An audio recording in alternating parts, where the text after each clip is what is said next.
Hello, thank you very much for clicking on this video.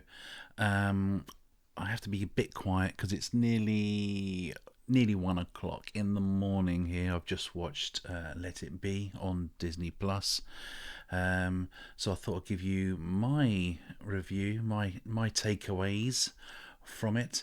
There's been quite a few like in-depth reviews online already about Let It Be, but I thought I'd just mention the stuff that they didn't mention.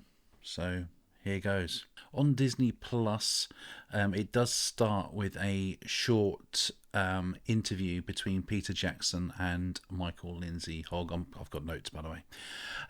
Michael Lindsay-Hogg. It was alright. We didn't learn anything from it. Well, if you're a new Beatles fan, you may have learned something from it, but I certainly didn't. My takeaway from that interview was it didn't feel like they were in the same room. You kind of had Michael Lindsay-Hogg giving it, yeah, he was, like looking over there, like yeah.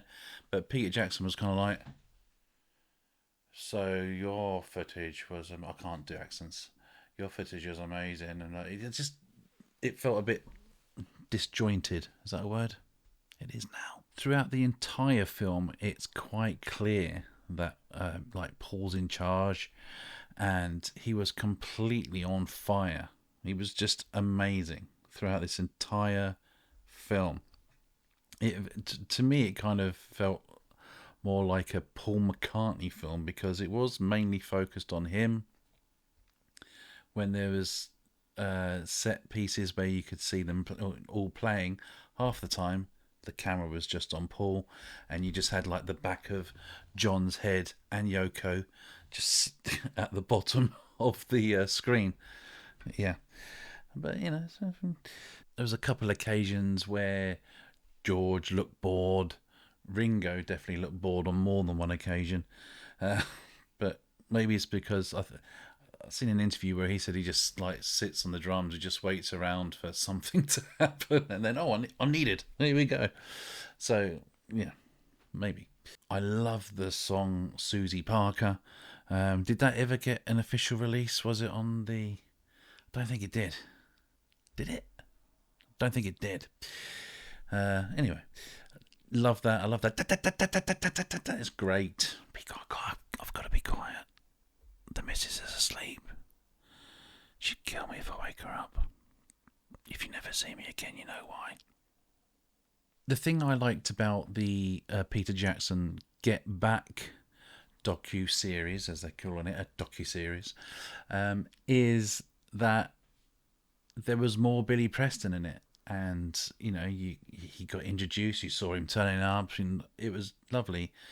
And that's one of the things I didn't like about Let It Be was like I was sitting there watching it, and then all of a sudden, oh, Billy Preston's there. Oh, what's he doing there?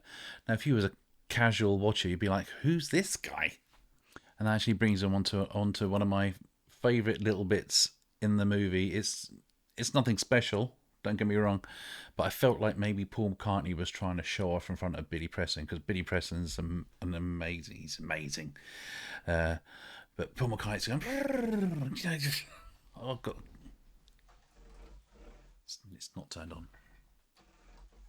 But he was going mental, and yeah. So you see a bit where he goes, and then it cuts to him just playing piano. And you just see him go. He just checks his. He just tickled me, all right. He just checks his finger like, is that burnt? If I just burnt that, I shouldn't show off in front of Billy Preston. Have I burnt my finger? Obviously, it doesn't go that far. He literally just goes. But yeah, it tickled me. It tickled me. The song "Dig It," which it's not amazing. It was just a jam, but the reason why I'm bringing it up is because it's one of the very extremely few songs where it's credited to every single Beatle. But the thing is, it was a jam and Billy Preston was there. So why wasn't Billy Preston credited for the song? Now, I looked on Wikipedia and it said that on the album, and I haven't been bothered to go and look, but on the album they took Billy Preston's bit out, so it was just the four Beatles. Takes the piss, but obviously in the movie you hear Billy Preston, and I looked at the end credits and it's still only credited to the four Beatles. I don't like the way Billy Preston was dealt with in this movie. Like when they do the rooftop concert, you see him like once, I think it is, but meanwhile he's going, man, you can hear him. He's having a great day. During the film, you see that George, they do two of George's new songs. One of them was "I'm Your Mine," and the other one was another one. It's very early. I can't remember my own name at this point. I'm really sorry. It's the one that goes, because you're sweet and lovely. That one. Yeah, I can't remember its name. Not right now. I'm really sorry. I'm so tired. I've seen a couple of reviews where they say that John didn't really bring many new songs to the table. Don't Let Me Down, they acknowledge, and there's another one they acknowledge. Can't remember that either. I'm so tired. But they seem to discount Dig a Pony, and I'm not going to lie here. Dig a Pony is one of my favourite Beatles songs. I love that riff so much. I love the song. It's really good. But, you know, well, let's just put it this way. I think this is why John's contribution isn't really seen for what it is. The film's going along.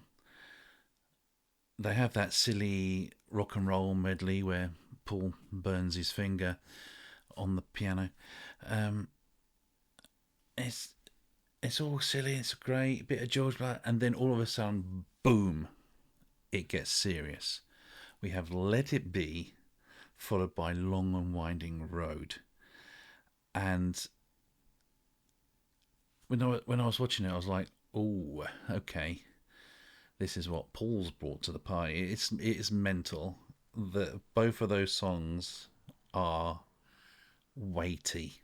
It's like when you're it's like, when you're with a friend or a significant other and they fart and you smell it and you're like, gee, your first thought is like, what have they eaten?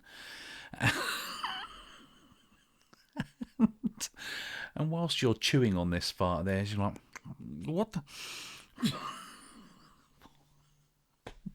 point is, I think even the other Beatles must have gone, oh shit, Paul has brought his A game, because Let It Be and Long and Winding Road are just huge, and they would have all have noticed the weightiness of the fart in the room. Then you had the Rooftop Concert. I've got to say, I love the Rooftop Concert. I mainly love it because of just seeing the old fashions of the time. Some of them look like they do now, if I'm honest. The things that really stood out to me were the men in hats. Don't get that anymore.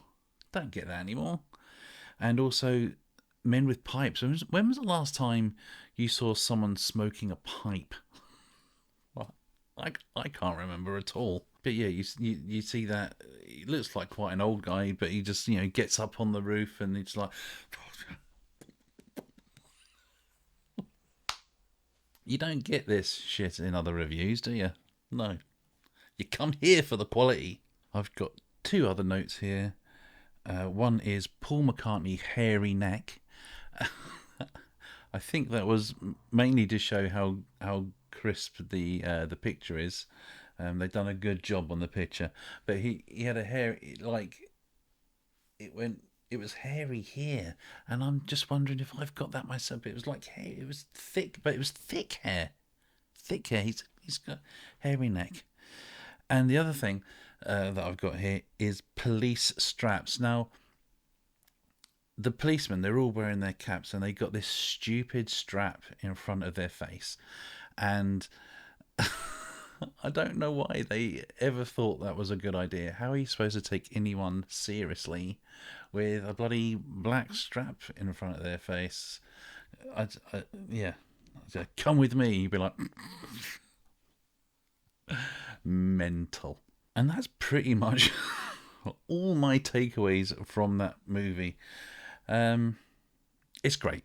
It was great. I'm not entirely sure someone who's not into the Beatles would enjoy it. I think there'd be a couple of songs where they go, oh yeah, that's good, but I don't think it's for the non-Beatles fan.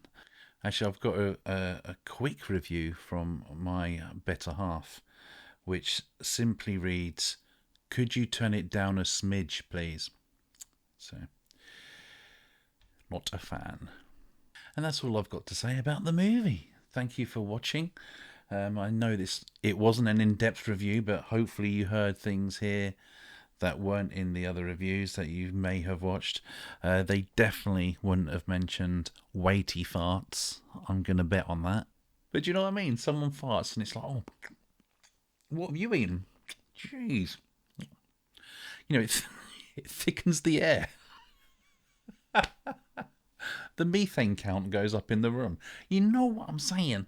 Anyway, thank you for watching. If you've made it this far and you're not subscribed, please do consider subscribing. The next one I'll try and be awake for. How about that? Oh, if you're a fan of my series that I do on this channel, which is it's called, what's it called? Oh my god, I can't remember anything. Under the Covers with the Beatles. It's where I try and find the best cover version of a Beatles song. I haven't forgot about it. I'm currently doing And I Love Her, and there's like 700 cover versions of it, so it's taking me a while. And also I'm trying to be very careful to not start hating the songs, because I'm listening to it one after the other. I think I've whittled it down to 57, but yeah, I haven't forgot about it. I'm going to be doing it. I'm getting married this weekend, so I've got other things, so it won't happen this week. It'll probably be the week after. Who knows? Who cares? No one's begging me for it. No one's noticed it's not happened. Why do I do it? Anyway, thank you for watching. I'll see you next time. Bye-bye. Oh shit.